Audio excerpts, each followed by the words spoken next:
A ver, seamos honestos. ¿Quién no ha sentido un dolor de espalda alguna vez? Es súper común.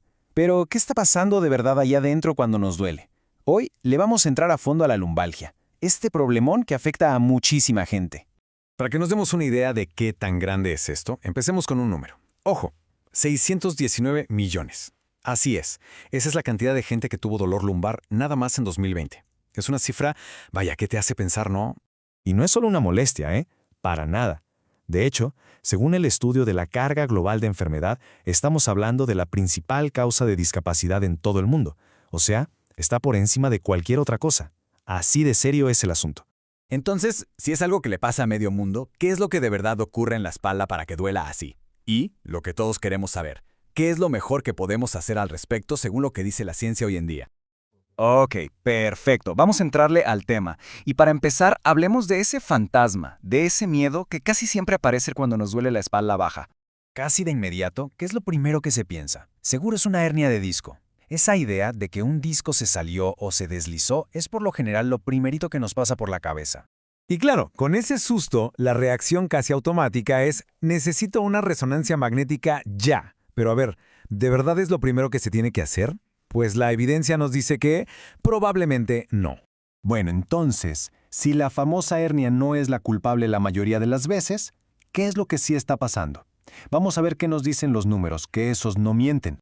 Y aquí es donde la cosa se pone súper interesante. Fíjense en esto, un increíble 97% de los casos son lo que se conoce como dolor mecánico. ¿Y eso qué significa?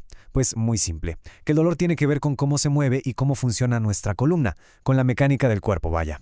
Pero esperen, que se pone mejor. Si le hacemos zoom a ese dolor mecánico, nos encontramos con el dato clave de todo esto. ¿Se acuerdan de las hernias de disco que tanto nos asustan? Pues solo son responsables de un 4% de los casos. La verdadera campeona, la causa más común por mucho, con un 70%, son las distensiones musculares y los esguinces. Justo por eso, la gran mayoría de las veces el diagnóstico es lumbalgia inespecífica. Y no es que el doctor no sepa qué pasa. Simplemente significa que no hay una causa grave, una enfermedad específica como una infección o un tumor que esté provocando el dolor. Ok, entonces, si casi nunca es una hernia, ¿en qué se fijan los médicos? ¿Qué es lo que realmente les preocupa? Bueno, ellos están súper entrenados para buscar algo que llaman banderas rojas o red flags. Piensen en ellas como luces de alerta, señales de que podría haber algo más serio detrás que sí necesita investigarse a fondo y rápido. Estos son los síntomas que sí prenden los focos y justifican hacer estudios de imagen de inmediato. No el dolor solito. De hecho, que no haya ninguna de estas señales es una noticia buenísima y muy tranquilizadora.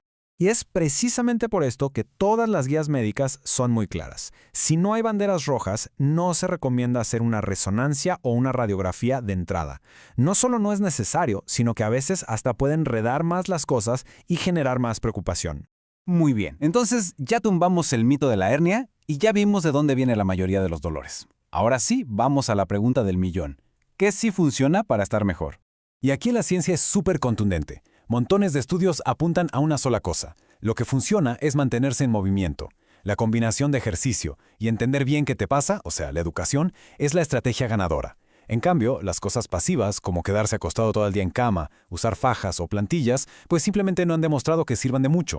Y para terminar, hay que entender algo que es clave. El dolor no es nada más algo físico. No es solo una sensación y ya. Hoy en día sabemos que el dolor, sobre todo cuando se vuelve crónico, es una experiencia súper compleja. Claro que tiene que ver lo biológico, pero también influye muchísimo lo psicológico, o sea, nuestras emociones y pensamientos, y hasta lo social. Así como les conté de las banderas rojas para cosas médicas serias, los expertos también hablan de banderas amarillas. Ojo, estas no indican una enfermedad, sino que son factores de nuestra mente y nuestro entorno que pueden predecir si un dolor tiene riesgo de quedarse para siempre, de volverse crónico. ¿Y cuáles son? Pues por ejemplo, creer que si algo duele es porque se está rompiendo, o tenerle pánico a moverse por miedo a lastimarse más.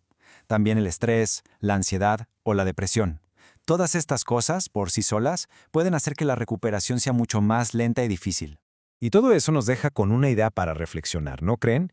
Y si la verdadera clave para nuestra espalda no está en una fotoestática, en una resonancia magnética, sino en algo mucho más poderoso, en el movimiento. Pero no cualquier movimiento, sino uno inteligente, con confianza y bien informado.